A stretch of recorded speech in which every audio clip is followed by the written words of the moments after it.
Həyəti bəzəyiblər, gül, çiçək.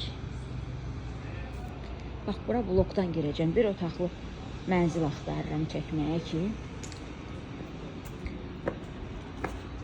Girişdə, baxın, araba girişi, pilləkən, enli qapısı var. Ən çox verilən sual, lift varmı?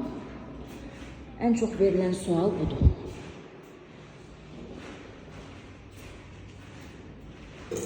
Olduğum binaların hamısında lift görmüşəm. Burada da var.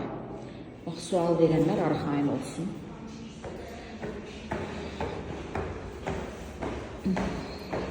Bəzi adamlar yazır ki, yaxşıdır, amma heyf ki, lifti yoxdur, amma var. Liftsiz bina yoxdur.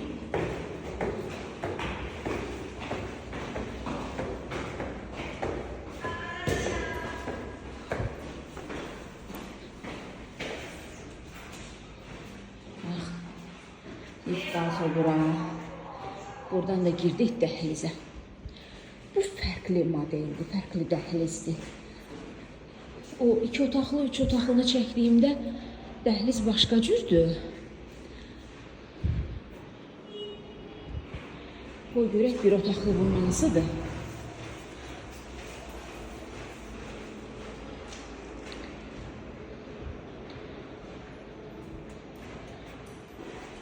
Bunlar 2 və 3 otaqlıdır.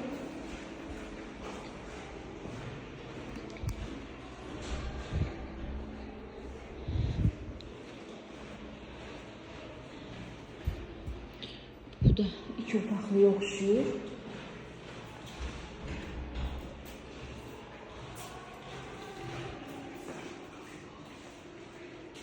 Bir otaqlıdır.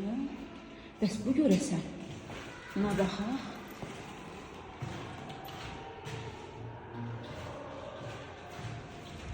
Bax, bu bir otaqlı mənzildir.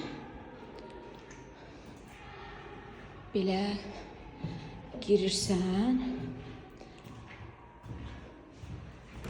Bu qapı bağlıdır.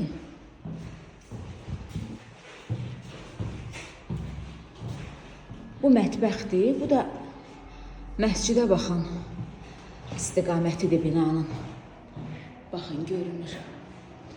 Mətbəxdir.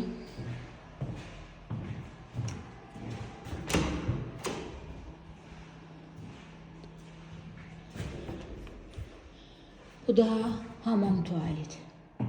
Bir yerdə. İndi maraqlı bir sual yaranır. Bir otaqlı mənzil üçün burada onsuz da bir adam yaşayır da. İki sanitar qovşağa nəyə ehtiyac var idi? Bax, bu mənim üçün sualdır. Burada bir insan yaşayır. Onun üçün bir sanitar qovşaq kifayət edə bilərdi. Bunu da bu bir iki otaqlı evdə gördüyüm kimi əl evi deyirik biz həyət evlərində. Ev ambarı deyək də, belə düzəltmək olardı bir otaqlılarda, onsuz da müəyyən darısqallıq olur, əlavə əşyaları oraya yığmaq üçün o daha əlverişli olardı deyə düşünürəm.